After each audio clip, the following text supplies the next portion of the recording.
Madam Speaker. I shall start by looking at the state of the economy and at the solutions to the problems and threats du moment as proposed in the budget speech. In the budget speech, Madam Speaker, the Prime Minister and Minister of Finance painted a very rosy picture of the present state of the economy. He says therein that since the last elections, I quote, the results speak for themselves. The economy, I quote, is on stronger foundations. GDP growth is, I quote, firmly on a rising trend. But let us look at the facts. Over the last 10 years, Madam Speaker, GDP growth averaged 3.7% per year, whereas it had grown by 4.3% per year over the 10 preceding years. In the budget speech, it is estimated to grow by 3.9% this year, in 2019. I do hope that this turns out to be the case. But going by the figures available since the beginning of the year, including tourism, I believe GDP growth will be slightly less than 3.7%. I believe that the GDP growth will be slightly less than 3.7% this year, in 2019. Inflation, true, remains subdued, due mainly to depressed prices of oil and commodities. The falling unemployment rate needs to be read in the context of the aging population. Thus, employment creation remains poor, and underemployment is significant, whilst the unemployment rate amongst the youth is more than 25%.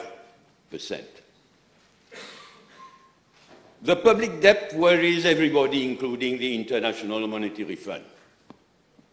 When all debt and not only, when all debt committed and not only disbursed, as well as all funds borrowed from the Indian Exim Bank and the China Exim Bank are included, the truth is that public debt exceeds 70% of GDP as of June 2019. Mr. Speaker, the budget deficit for 2019-2020 will be more than 5% of GDP when we include the special funds as well as all off-budget expenditure.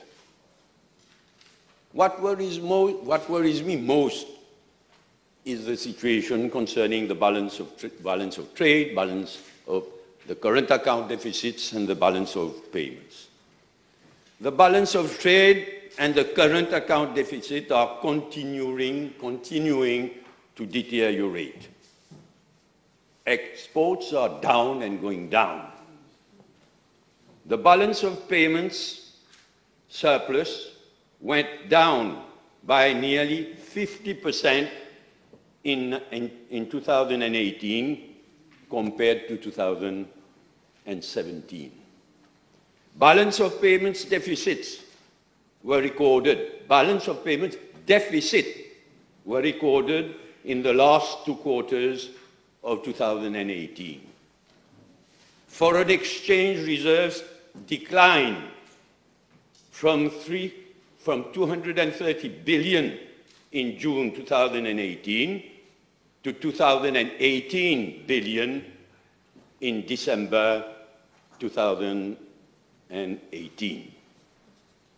As a result, Madam Speaker, any significant drop in capital inflows into the country would render the balance of payments, would harm the balance of payments itself. And I must say, whilst I was listening to Honorable Boda, the latest MCB focus reached me, and it's frightening, what I've just said. Especially this part on the external trade, external figures. If we look at it, all three figures, the balance of trade, just look at the figures, is going down still further this year, dramatically. The balance, the current account deficit as well. And the balance of the overall balance of payments, according to the MCB, and I think they are right. The balance, the overall balance of payments, which was more than 6% in 2017, went down in 2018 and is expected to 3.4%. And the figure is that the overall balance of payments for 2019 is going to be only 1.9%. What I had worked out disturbed me, but these latest figures are very, very disturbing. As worrying as the figures which I've just mentioned is the fact that the productive sectors of the economy, the sugar sector, the manufacturing sector, even tourism, and even the financial sector are all in trouble. I have to say, on the other hand, that the solutions proposed in the budget speech to the problems and threats I have just referred to are not serious. I'm talking about the economy. I'm talking about fundamentals. The solutions proposed are not serious at all and will not put Mauritius on a sustainable path. In regard to the public debt, and I'm going to come back now to go again now on this idea of the 18 billion rupees of the special reserve of the Bank of Mauritius. In regard to the public debt, the idea of using 18 billion rupees from the special reserve fund of the Bank of Mauritius is, according to me, both misguided and dangerous. The Prime Minister and Minister of Finance rightly explained Monday last, replying to a PNQ, that there are three things at the Bank of Mauritius that need to be kept separate. One, the foreign exchange reserves of the country. Two, the General Reserve Fund of the Bank of Mauritius, to which are allocated at the end of every financial year 15% of the profits, if any, of the Bank of Mauritius, the rest being transferred to government, to the consolidated fund, that is to government. And third, Madam Speaker, a special reserve fund built up from the gains or losses in any financial year arising from changes in the valuation of its assets and liabilities. The Bank of Mauritius Act has it that the Special Reserve Fund can only be used for monetary purposes. It is proposed in the budget speech that the Bank of Mauritius Act will be amended so that this Special Reserve Fund be used to repay part of the external public debt of the countries country's public debt. The Special Reserve Fund stood at 13 billion in June 2018, but with a depreciation of the rupee of more than 3% as per the dollar, a depreciation of more than 3% from June 2018 to June 2019, this fund stood at 20, as the Prime Minister said, replying to the PNQ. It stood at 20 million at present. It stands at 20 billion at present, and it is proposed that 18 billion therefrom will be used to repay part of the public debt of the country. Mr. Speaker, the fact is that since March 2019, after this 3% depreciation of the rupee I've just mentioned, the fact is that since March 2019, the rupee is being made to depreciate further. The whole idea of using 18 billion rupees from the Special Reserve Fund of the Bank of Mauritius to repay part of the public debt of the country is both misguided and dangerous. It sends a wrong signal concerning the independence of the Bank of Mauritius. It will be perceived as a sign of despair. And above all, Madam Speaker, it will be tantamount to jouer à défait, because those 18 billion rupees might very well be needed in the near future to meet losses incurred to defend the rupee or to help the country face any external shock or financial crisis. Madam Speaker, it is to be noted that in the last report on Mauritius, its last report on Mauritius, the IMF wrote, I quote, "Strong and independent institutions are key to overcoming policy challenges.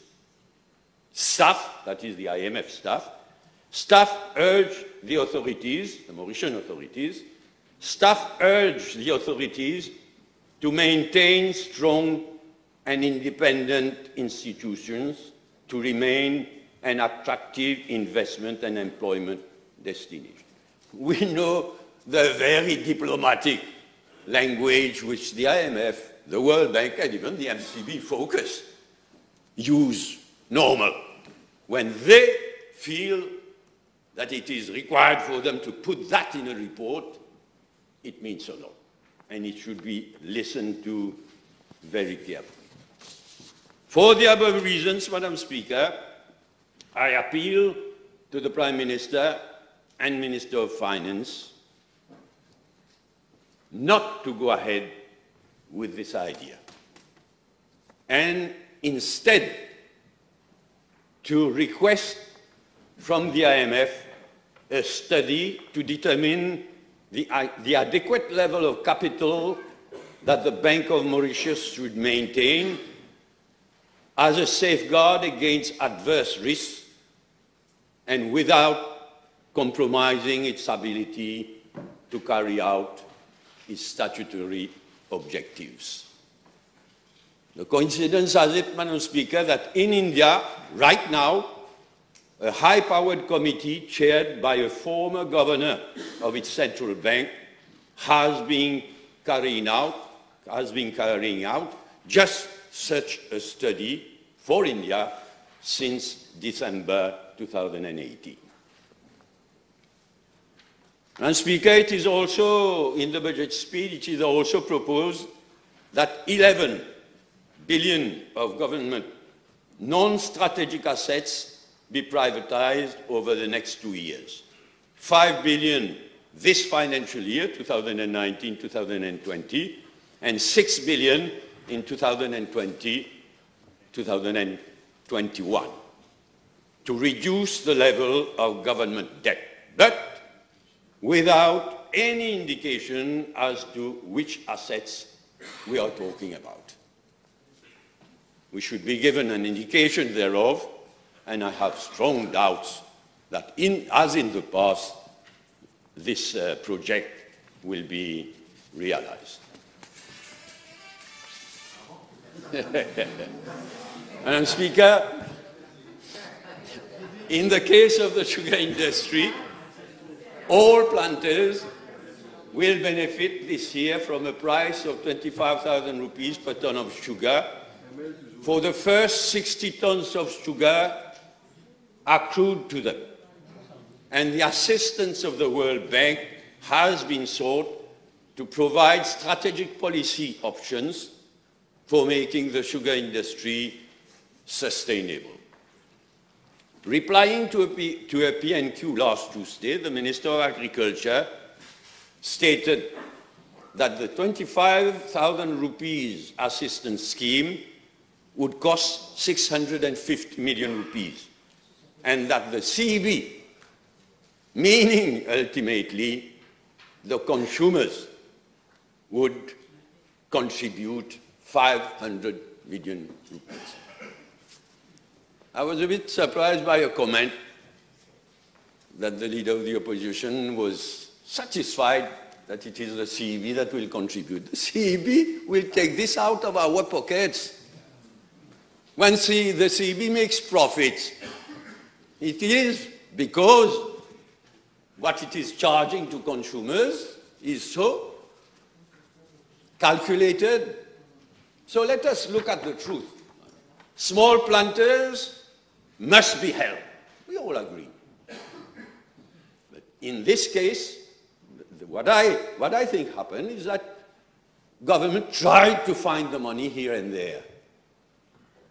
And when it couldn't find the money here and there, la solution de facilité.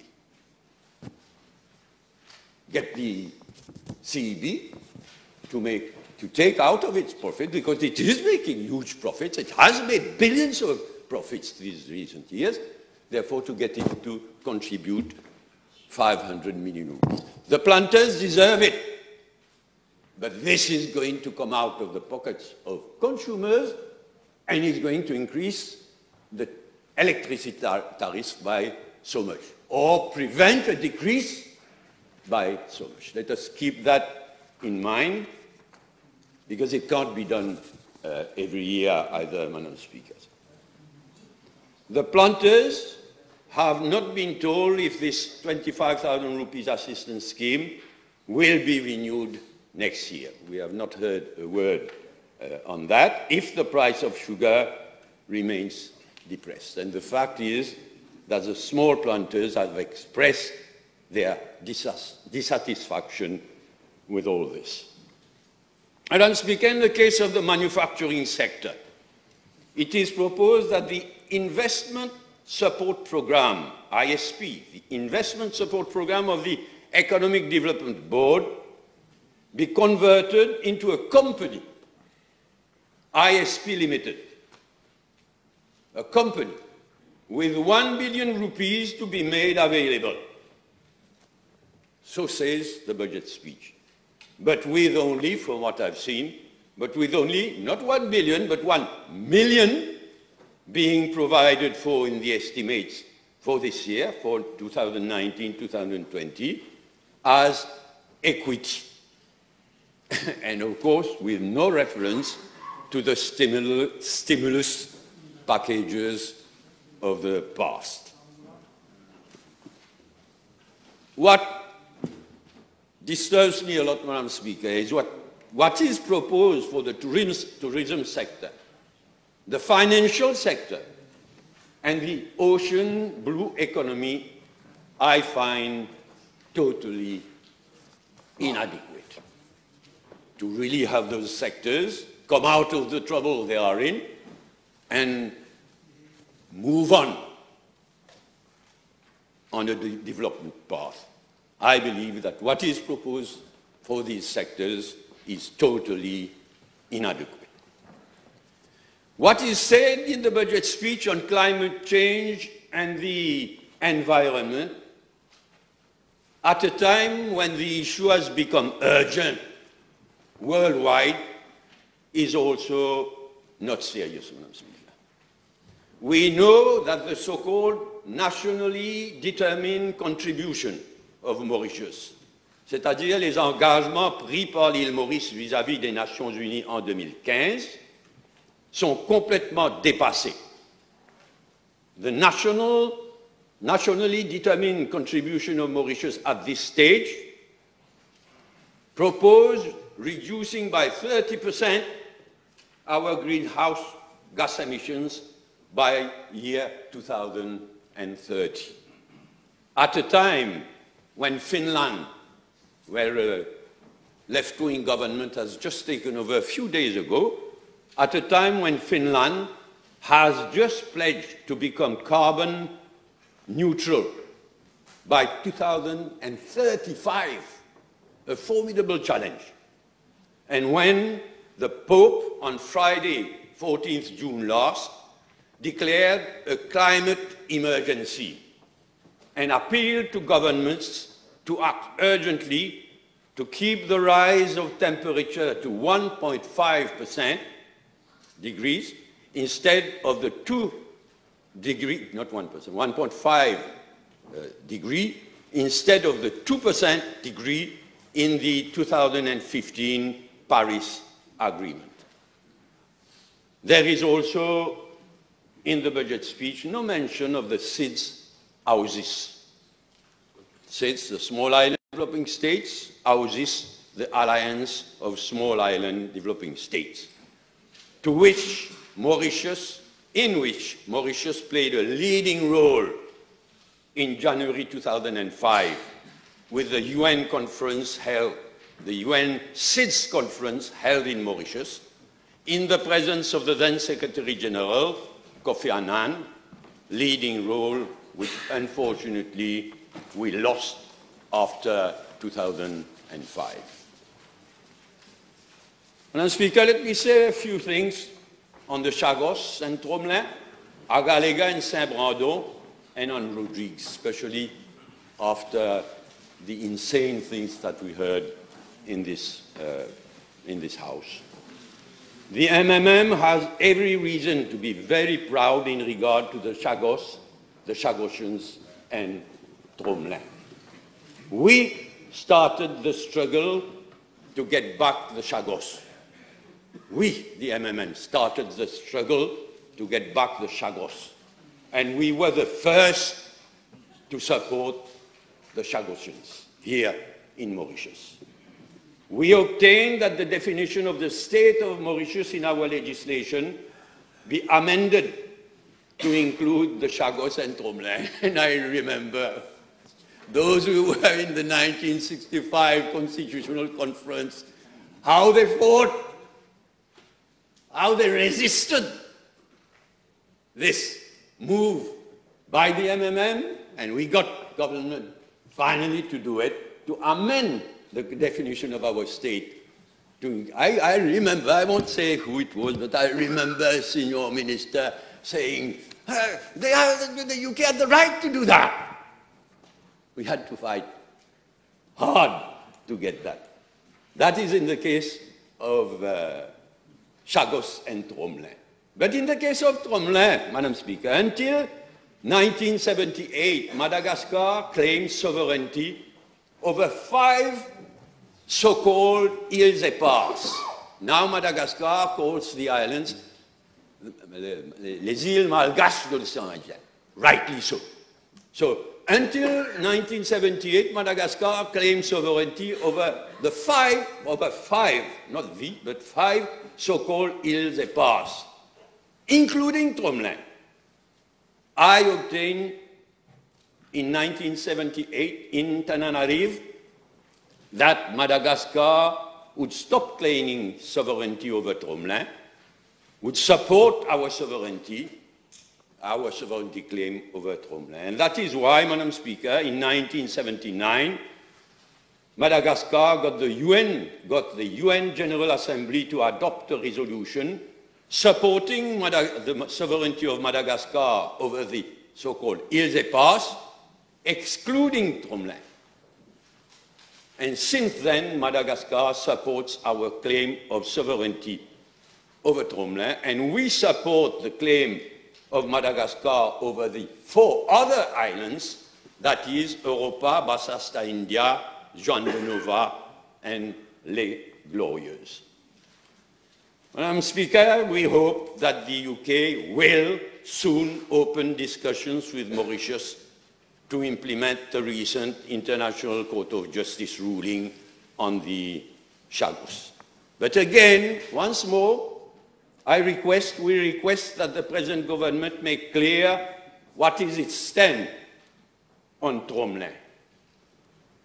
We, for our part, we wish that France agrees to discuss the sovereignty issue. We should leave behind the so-called cogestion proposed in the past. France, we hope, will agree to discuss with Mauritius sovereignty over Tromlin, or would agree to jointly refer the issue to the International Court of Justice for arbitration.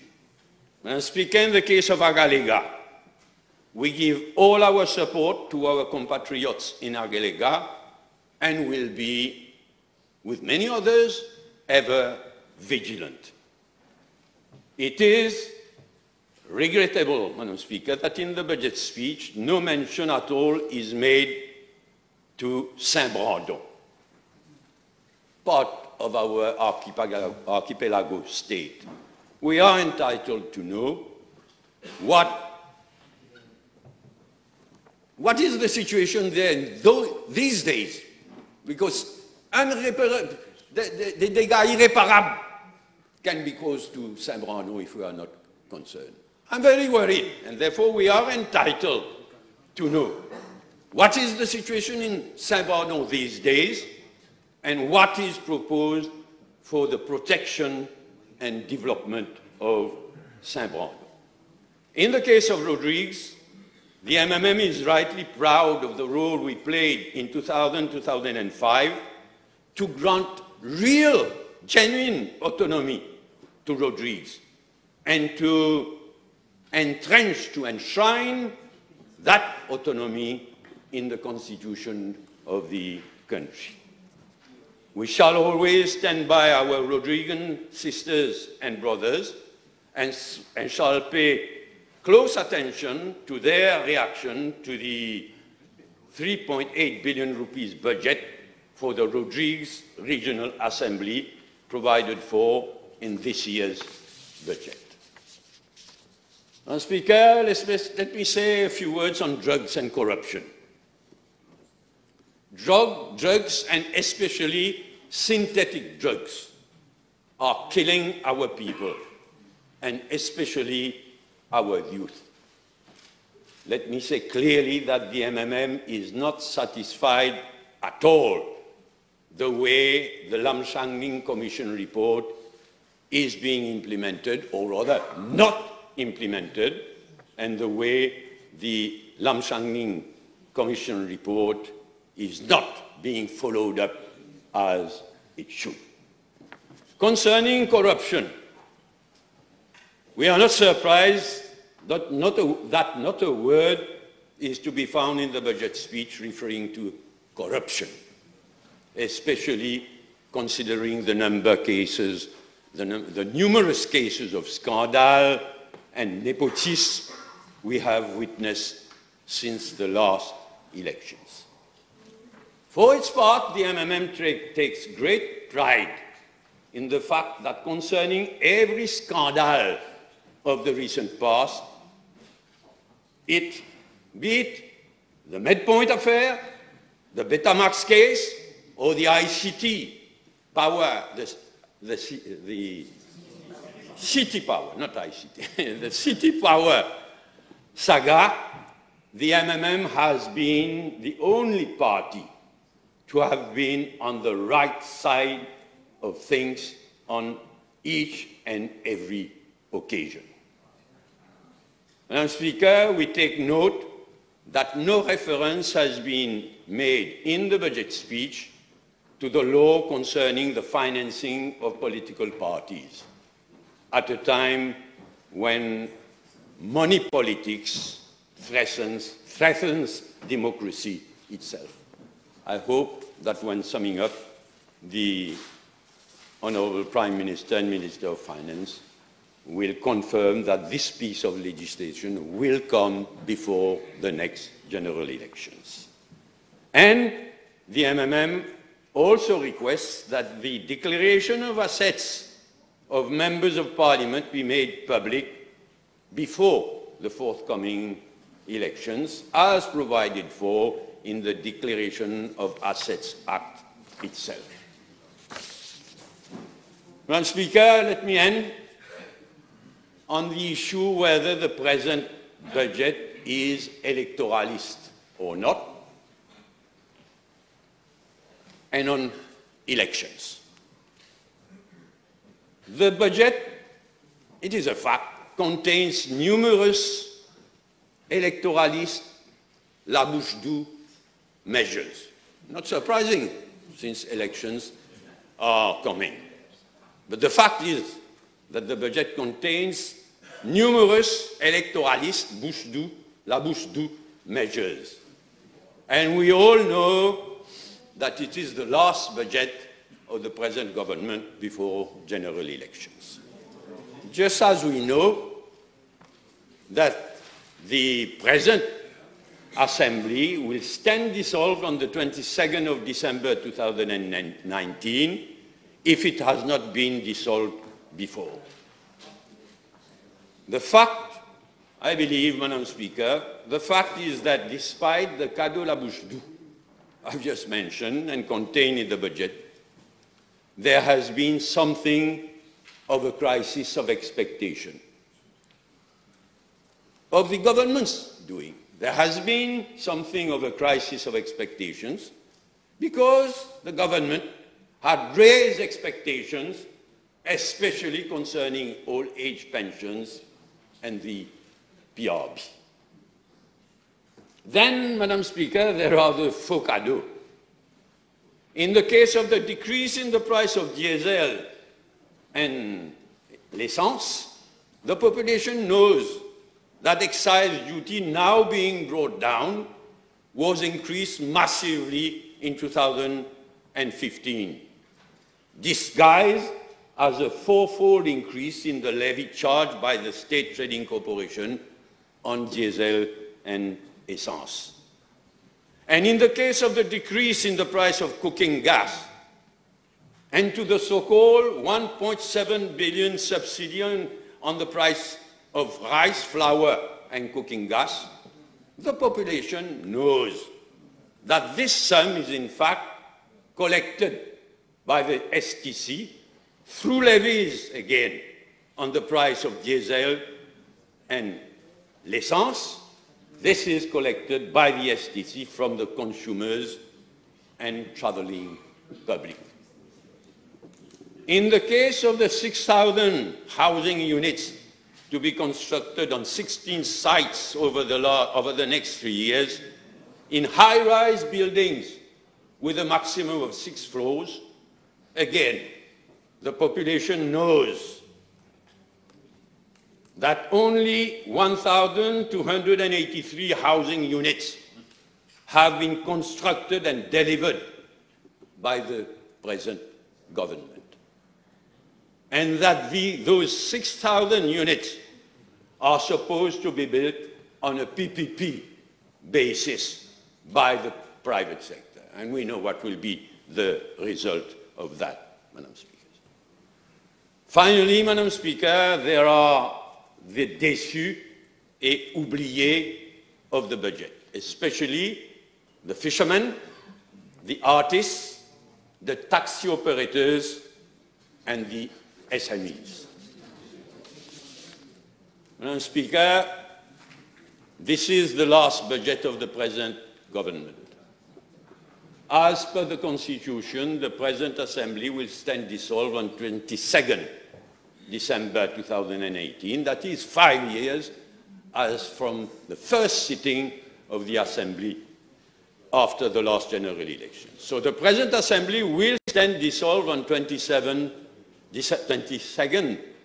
December 2019 if it is not dissolved before. But now, government has had the nomination day and polling day for a by-election in constituency number 7, Piton-Rivière-du-Rempart, scheduled for 17th of August and 13th of November.